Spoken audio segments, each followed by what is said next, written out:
नमस्कार, आप देख रहे हैं राजस्थान ग्रामीण लाइव न्यूज चैनल। जोधपुर जिले की पंचायत समिति बालेसर के अंतर्गत आने वाली ग्राम सेवा सहकारी समिति जाटी भाड़ू के नवनिर्वाचित अध्यक्ष अर्जुन सिंह इंदा ने प्रेस वार्ता में बताया कि काश्तकारों को समय पर सहकारी समिति से मिलने वाली योजनाओं का लाभ दिलाएंगे। उन्हें समय पर खाद, बीज, ऋण व बीमा राशि दिलाने की कोशिश करेंगे। आइए सुनते हैं संवाददाता वीर सिंह राय के साथ नवनिर्वाचित अध्यक्ष अर्जुन सिंह इंदा के अपने विचारों को। नमस्कार, आप देख रहे हो राजस्थान ग्रामीण लाइव न्यूज चैनल में आपके साथ संवाददाता वीर सिंह। तो आज राजस्थान लाइव की टीम पहुंची है दी ग्राम सेवा सहकारी समिति जाटी भांडू के अंदर पंचायत समिति शेरगढ़ जिला जोधपुर। जो यहाँ के नवनिर्वाचित अध्यक्ष बने वो मेरे साथ जुड़ चुके हैं, तो आज इनसे खास मुलाकात के अंदर बात करेंगे। अर्जुन सिंह जी इंदा हमारे साथ जुड़े हुए हैं। क्या मुद्दे हैं, क्या मसले हैं, किन उद्देश्यों को लेकर ये चुनावी मैदान में आए थे, जैसे कि अपने जानेंगे इनका राजनीतिक परिचय, चुनावी प्रक्रिया के बारे में। पहले तो अध्यक्ष साहब, हमारी पूरी टीम की तरफ से आपको बहुत बहुत बधाई हो नवनिर्वाचित अध्यक्ष बनने पे। आप सभी स्टाफ पधारे हैं और यहाँ पे उसके लिए आपका शुक्रिया। जी बहुत बहुत धन्यवाद अध्यक्ष साहब। तो अध्यक्ष साहब, पहले तो अपने बात करते हैं आपके राजनीतिक परिचय की। राजनीति में कितने टाइम से हो, और उससे पहले अगर बात की जाए तो आज आप इस पद पे आए हो, आज आप एक ग्राम सेवा सहकारी समिति के अध्यक्ष बन गए हो। कैसा लग रहा है आज आपको इस पद पे आने के बाद में? इस पद पे तो मैं काफ़ी सालों से हूँ और मैं यही अनुभव करता हूँ कि ये मेरी योग्यता नहीं है। ये समिति के पूरे 4-5 गांव हैं, उनका मेरे प्रति सहानुभूति और मेरे काम करने का जो ढंग है वो उनको पसंद है। वही कारण बना कि मुझे निर्विरोध इस पद पर पहुँचाया और मैं कई सालों से इस पद पे हूँ। जी तो अध्यक्ष साहब, बात करें आपके राजनीतिक परिचय की। जो हमारी आज जनता देख रही है, पूरे राजस्थान के लोग देख रहे हैं आपको, अपनी जनता देख रही है, तो राजनीतिक परिचय की बात करें, राजनीति में कितने टाइम से हो? राजनीति में तो खानदान की बूझ थी। उसके बाद खेत सिंह जी यहाँ पर थे, बाहर से आने वाले बहुत कम थे, तो उस वजह से धीरे धीरे उसमें आ गए। जैसे पुराने चाचा जी, पिताजी का देवलोक हो गए तो हम भी उस आने हो गए। बाद में पंचायतों के इलेक्शन हुए तो उसमें आने लग गए। इस वजह से हमको इस जगह पे आने में कोई ख़ास दिक्कत नहीं हुई और मैं इसको बहुत बड़ा कारण, खानदानी कारण मानता हूँ। उनके स्वभाव, उनका जनता के प्रति सहानुभूति, कोई भी अच्छी चीज़ करने के लिए, गांव के सुधार के लिए और ईमानदारी और ढंग से जीवन यापन करने के लिए जो प्रोसीजर है उसका अनुसरण करते थे।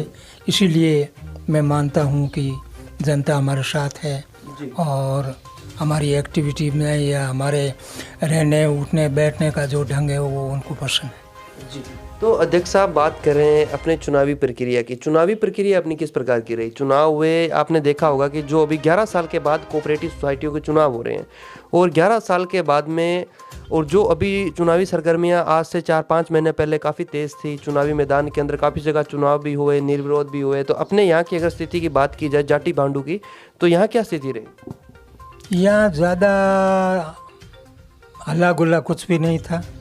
पहले से मैं वो कोऑपरेटिव में अध्यक्ष था और थोड़े बहुत आदमी थे जिन्होंने कहा कि चेंज करेंगे। फिर वो चेंज प्रोसीजर हुआ, उसमें वो मेंबर चुन के आए या उनको करीब ऐसा ही ढंग था कि वन साइडेड है। सबकी इच्छा से, सबकी सहमति से पूरे मेंबर चुने गए हैं और थोड़ा बहुत ऑब्जेक्शन करते थे या जिस गांव से ऐतराज़ था उनको उपाध्यक्ष का पद दे दिया। जी तो हमारे लिए कोई दिक्कत जैसी स्थिति बिल्कुल नहीं थी। सब आराम से चला और आप ये मान सकते हैं कि सब की राय से काम हुआ है। निर्विरोध का प्रोसीजर चला पूरा। जी तो ये हमारे साथ अध्यक्ष साहब थे जिन्होंने बताया कि हमारी चुनावी प्रक्रिया बहुत शांतिपूर्ण तरीके से हुई। तो अपने जानेंगे इनके जो पोते हैं वो भी हमारे साथ जुड़े हुए हैं। पहले तो सर, आपका पूरा नाम और हमारे चैनल में आपका बहुत बहुत स्वागत है। नमस्कार सर, मेरा नाम सूरजपाल सिंह है। जी मैं कोऑपरेटिव में सहायक व्यवस्थापक लगा हूँ जी। 2014 से। जी।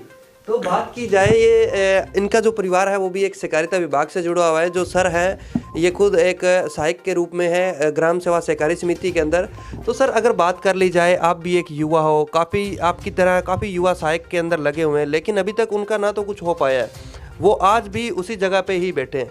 तो आज बात की जाए, आज आपके साथी भी देख रहे हैं, ग्राम सेवा सहकारी समिति के सहायक भी देख रहे हैं, व्यवस्थापक भी देख रहे हैं, क्या कहना चाहोगे सहकारिता विभाग को, और जो आज कर्मचारी भी आपको देख रहे हैं, क्या कहना चाहोगे? सर यही कहना चाहेंगे कि अभी कई कई सोसाइटियाँ ऐसी हैं जहाँ फंडिंग की कमी है। जैसे अभी नई ग्राम सेवा सहकारी समितियाँ बना रहे हैं तो उसमें व्यवस्थापकों का पेमेंट भी नहीं बन पाता है। तो मेरी मंत्री से और जो भी साथी सुन रहे हैं उन सबसे सहयोग मांग रहा हूँ कि भाई जितनी भी हो सके हम सरकार को दें कि भाई हमारे को परमानेंट करें। जैसे विद्यार्थी मित्रों को अभी सहायक में लगाया है स्कूलों में, तो उस तरह हमारे को भी बैंक में एम्प्लॉय माने और हमारे को भी परमानेंट करने के प्रोसेसर में लाएं। जी। तो जी सर, हाँ जी सर। तो बात की जाए तो हमने भी पिछले दिनों के अंदर जयपुर में मुद्दा उठाया, आप सभी ने देखा कि बहुत बड़ी ये समस्या बनी है। जो व्यवस्थापक बिना तनख्वाह के कैसे काम कर पाएंगे और सहायक कैसे काम कर पाएंगे, अगर इनको तनख्वाह नहीं मिलेगी तो आज काम करना बहुत मुश्किल हो जाएगा। तो पिछले दिनों में जयपुर मीटिंग के अंदर भी हमने ये बहुत मुद्दा हाईलाइट किया था।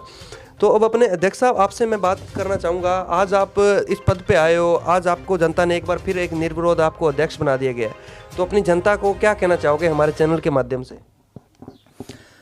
जनता और सोसाइटी के मेंबरों से यही अपील है कि आपके साथ किसी प्रकार का धोखाधड़ी नहीं होगा।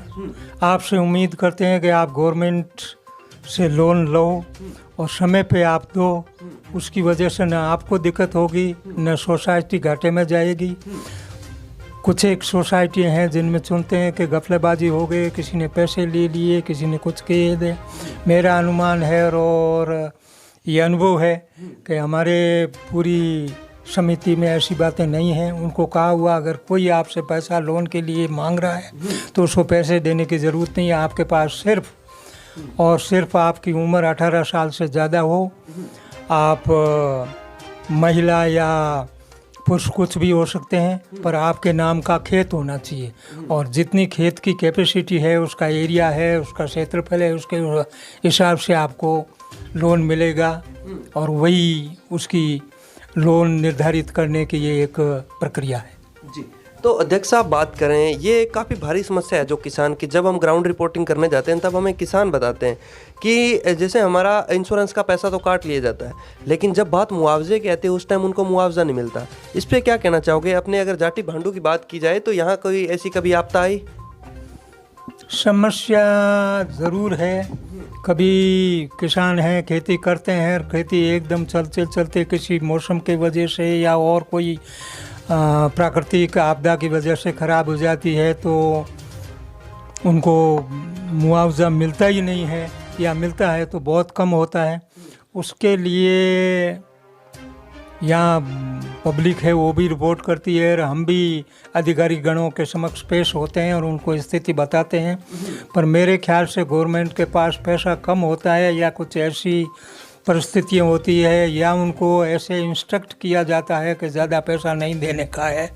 उस हिसाब से बहुत सी बार जनता में ऐसी समस्याएं उनको ऐसी फील होता है कि हमारे साथ न्याय नहीं हुआ और ऐसी प्रक्रियाएं आती है। और ये प्रक्रिया ख़राब होने की है जो हम अथॉरिटी कंसर्न को बताते हैं, उनके नुमाइंदे आते हैं, देखते हैं, पर लोन देने वाली गवर्नमेंट होती है वो अपने हिसाब से विचार करती है। जी। तो अध्यक्ष साहब अगर बात की जाए अपने ऋणी सदस्यों की या अऋणी सदस्यों की, क्या संख्या है वैसे? हाँ सर, ऋणी सदस्य है 532 जी और अऋणी है 1152 जी। तो अध्यक्ष साहब जो आज 1152 है जो अऋणी सदस्य हैं जिनके पास ज़मीन है लेकिन फिर भी वो काफ़ी जो सदस्य हैं वो अऋणी हैं, तो वो भी आपसे उम्मीद लगा के बैठे हैं कि जब हमारे अध्यक्ष बन जाएंगे हमें भी कोई ऋणी की श्रेणी में लेके आया जाएगा या कोई एमटी लोन है या कोई लोन वगैरह है वो मिलेंगे। तो क्या कहना चाहोगे अपने मेंबरों को? मेंबरों से तो ये कह सकते हैं कि हमारी कैपेसिटी है, उससे ज़्यादा बैंक लोन देते ही नहीं। तो हम नए आपके मेंबर है उनको हम आपकी स्थिति जानते हैं और सहानुभूति भी है, क्योंकि यहीं के रहने वाले हैं। 4-5 गांव में हम घूमते रहते हैं, फिरते रहते हैं और उनका विश्वास है, इसीलिए हमको अध्यक्ष रखा हुआ है। पर मैं खुद पर्सनल महसूस करता हूँ कि गवर्नमेंट के पास पैसा कम है, इसलिए वो ऋणी सदस्यों की तादाद बढ़ाना नहीं चाहती और वो देंगे तो हमको कोई ऐतराज़ नहीं, हम खुश होंगे कि जो इच्छा रख रहे हैं उनको भी चांस मिले। और बुनियाद खेती की ये है तो खेत उसके लिए ज़रूरी है, और मैं भी मानता हूँ कि होना चाहिए, नहीं तो उसके पास अगर ऐसी परिस्थिति आती है तो पैसा वसूल करने का तरीका क्या रहेगा। जी बिल्कुल। तो अध्यक्ष साहब, मेरा आपसे लास्ट सवाल रहेगा, क्योंकि इंटरव्यू काफ़ी लंबा हो गया है और अगर बात कर ली जाए समय के अभाव के कारण, तो अध्यक्ष साहब मेरा आपसे लास्ट सवाल है कि मान लीजिए ये ना तो समस्या समिति के दायरे में आती है ना अध्यक्ष के दायरे में आती है, लेकिन है किसान की समस्या काफ़ी भारी समस्या है।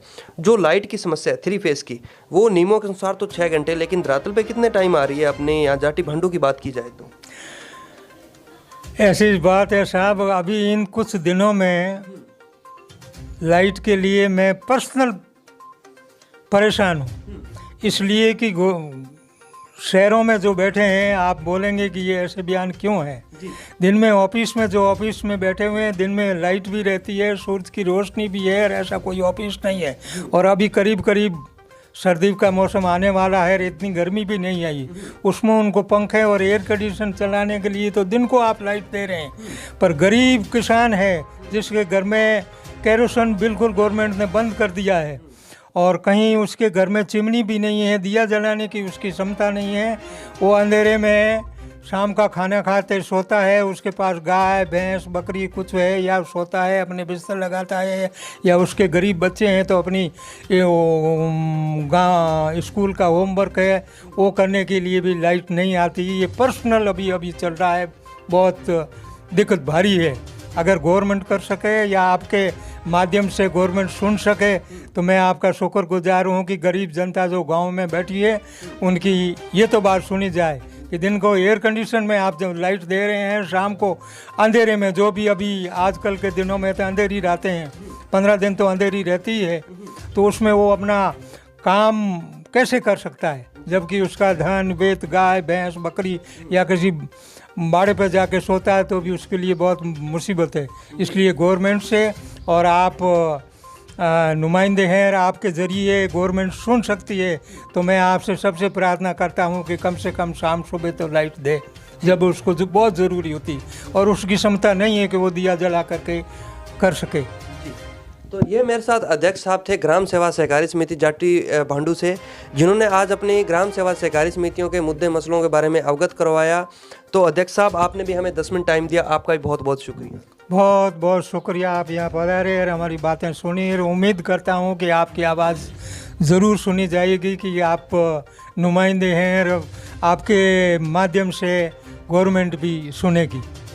शुक्रिया सर। शुक्रिया। जय हिंद, जय भारत। देखते रहिए राजस्थान लाइव। मैं आपके साथ संवाददाता वीर सिंह। इसी तरह हम आपको दिखाते रहेंगे, मिलाते रहेंगे नए नए अध्यक्षों के साथ में, विचारों के साथ में। बने रहिए हमारे साथ, बहुत जल्दी क्रय विक्रय का भी रिजल्ट लेके आपके सामने होंगे। तब तक के लिए जय हिंद, जय भारत।